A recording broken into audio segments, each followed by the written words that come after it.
Bueno, fue la noticia con la que cerramos la jornada de ayer. La Fiscalía Nacional Económica pidió al Tribunal de la Libre Competencia que multe con 30 unidades tributarias anuales a Cencosud, Walmart y SMU.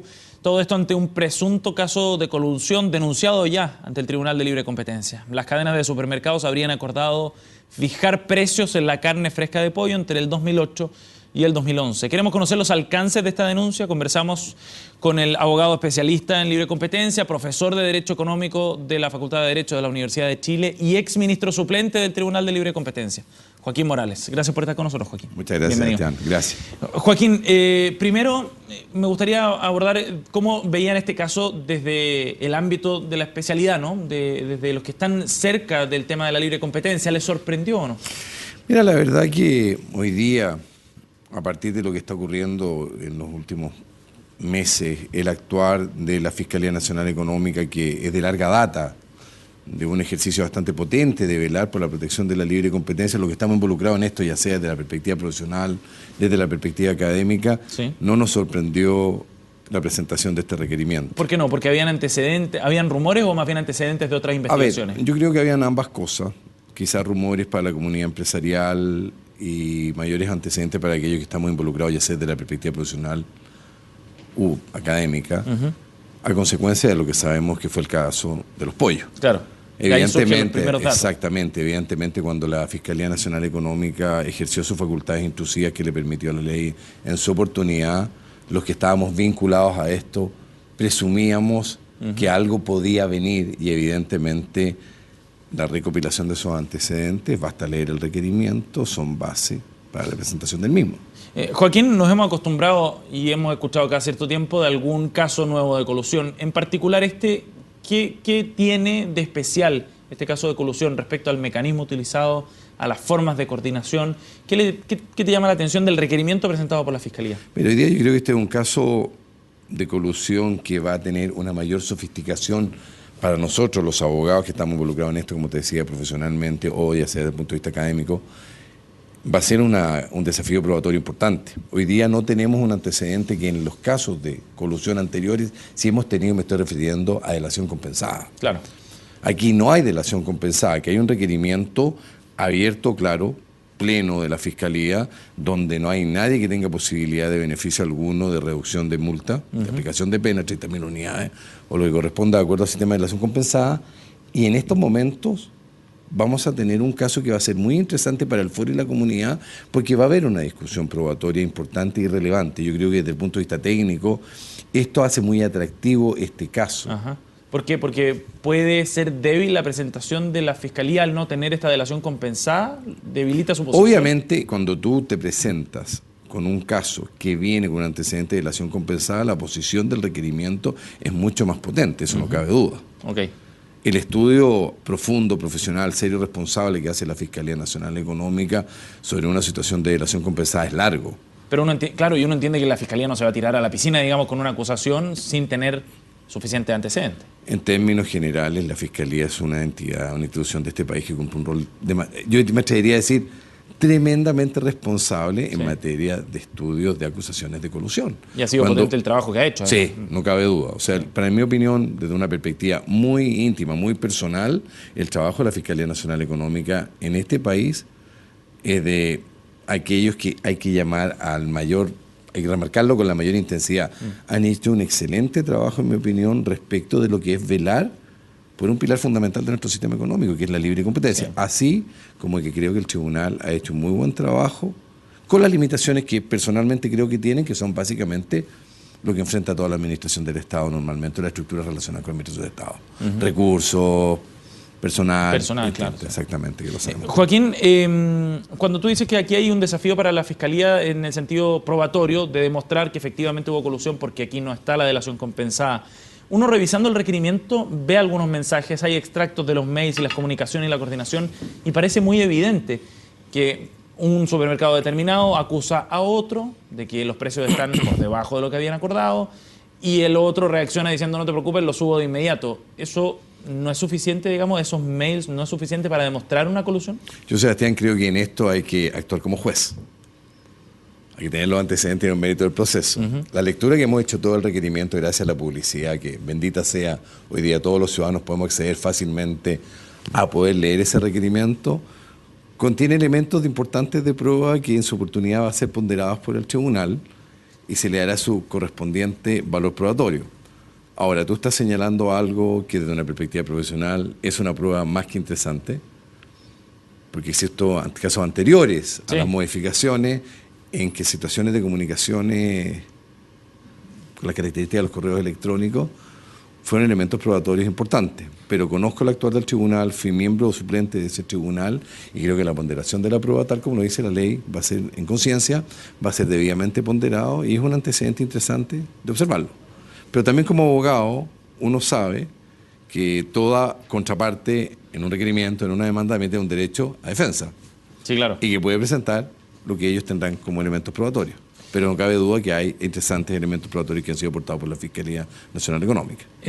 ¿Cuáles son las exigencias y los requisitos que plantea el Tribunal de Libre Competencia?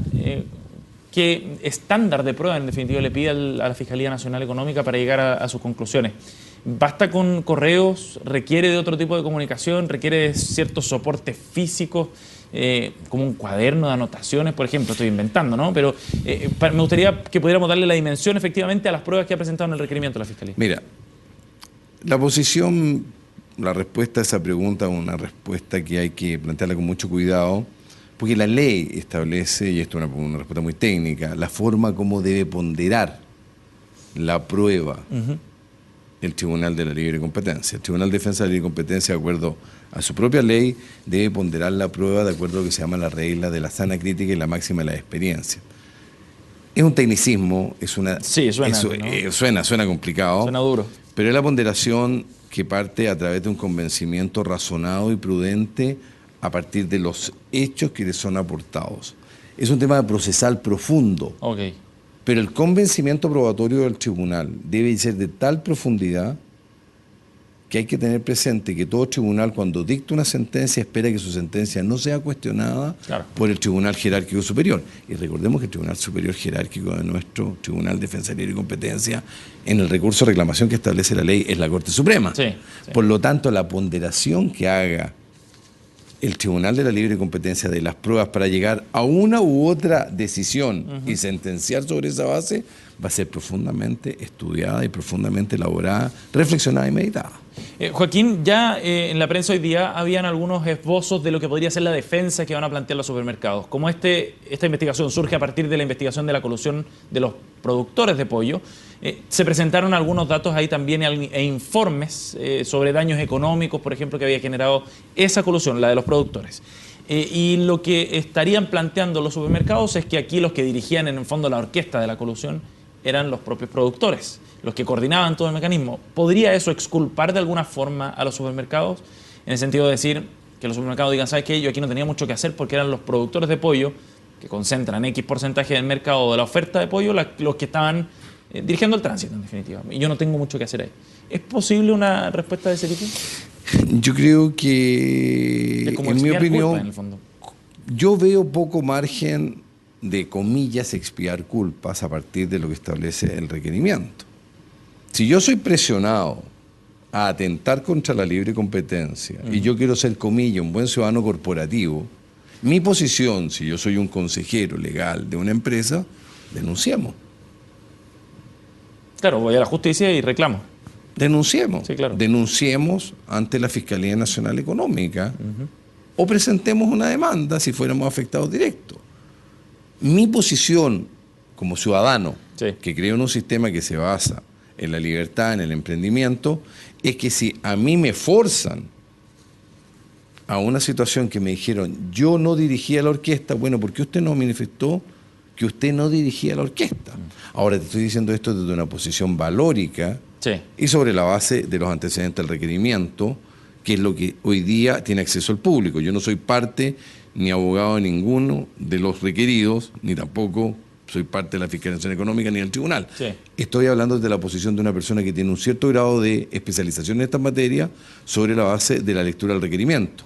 Pero a mí esa defensa, como ciudadano, me parece que había mecanismos para decir, a mí me están obligando, a mí me están llevando a este escenario. Joaquín, a mí lo que me ha llamado la atención dentro de los últimos casos de colusión, recuerdo el del papel tisú, que está muy fresco también todavía, es que aquí se evitaban ciertas guerras de precios o que determinadas guerras de precios en algún mercado en particular llevaban a tal punto el nivel del valor de los productos que obligaban a algún caso de colusión. Y en este caso también la Fiscalía dice en su requerimiento que aquí se evitó una guerra de precios en el mercado de la carne de pollo en este periodo de tiempo. ¿No es ese el espíritu precisamente del libre mercado?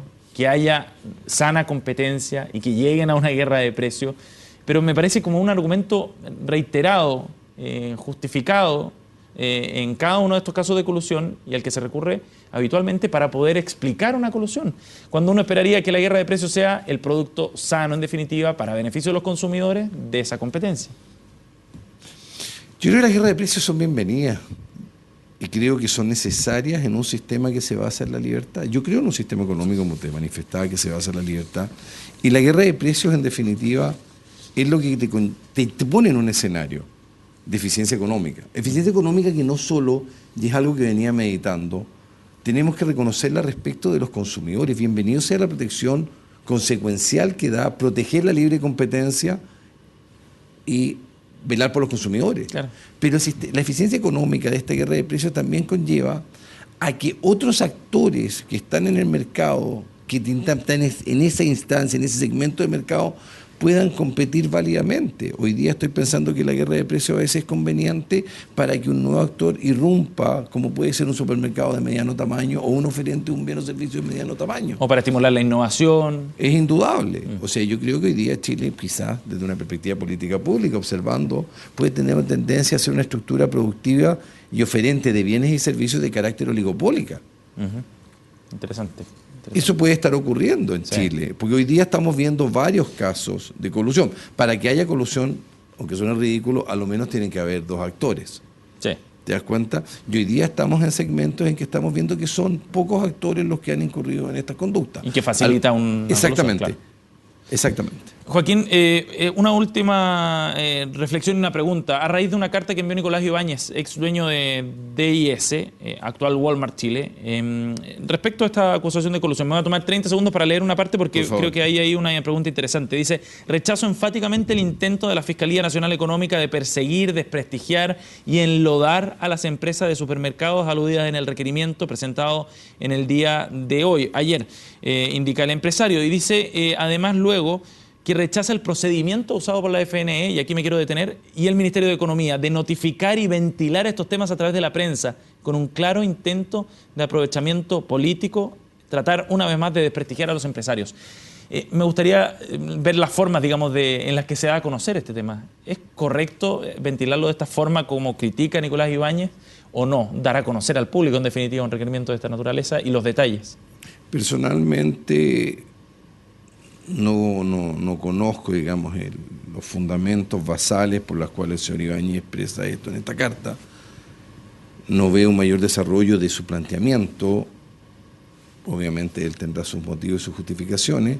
Desde mi perspectiva profesional académica, yo tuve acceso al requerimiento como he tenido acceso a muchos de los antecedentes que hay en fuentes públicas sobre protección a la libre competencia. Ahora que se manifieste esto por la prensa, una vez presentado el requerimiento, esto es público. Es normal y es sano, me imagino, nada más, ¿no? O sea, yo invito a cualquier ciudadano a que en la mayoría de los casos uno entre al Poder Judicial o entre a entidades públicas, y hoy día la transparencia es una realidad y ojalá que se haga mayor cada momento. En buena hora, por supuesto. Me parece a mí que en una sociedad que cree en la libertad es fundamental que los ciudadanos tengamos acceso a ello. Y yendo a la crítica hacia la Fiscalía Nacional Económica, ¿es posible cuestionar de alguna manera el trabajo de la Fiscalía Nacional Económica con ciertos fines políticos como hace Nicolás Ibáñez? No, yo me atrevería a decir que en el actuar, a mi entender, profesional, académico, el actuar de la Fiscalía Nacional Económica en este requerimiento y que se materializa en el mismo, en la presentación al Tribunal de Defensa de la Competencia, yo no veo ningún carácter de político en ello, veo un tema técnico. El convencimiento del órgano del Estado llamado a velar por representar a la comunidad ante el Tribunal de Defensa de la Competencia por un atentado a la libre competencia, que toma la decisión de presentar un requerimiento y que asume las consecuencias de ese requerimiento. Claro. Porque hoy día se abre la instancia de que los requeridos van a tener su derecho de defensa y que en definitiva va a haber un proceso que va a arribar a una sentencia. Esa sentencia puede ser condenatoria o no. Claro. Y si no lo es, también la Fiscalía Nacional Económica puede asumir la responsabilidad de presentar un requerimiento infundado y obtener una sentencia negativa que inclusive, como sabemos, en el mundo del derecho, una mala demanda muchas veces se traduce en una condena en costa. Pero personalmente creo que ese requerimiento hoy día ha seguido la tramitación normal del actuar institucional que ha tenido la Fiscalía Nacional Económica en el mercado chileno. Profesor, muchísimas gracias por haber venido hoy día. Muchas gracias por Amable. la invitación de ustedes. Gracias.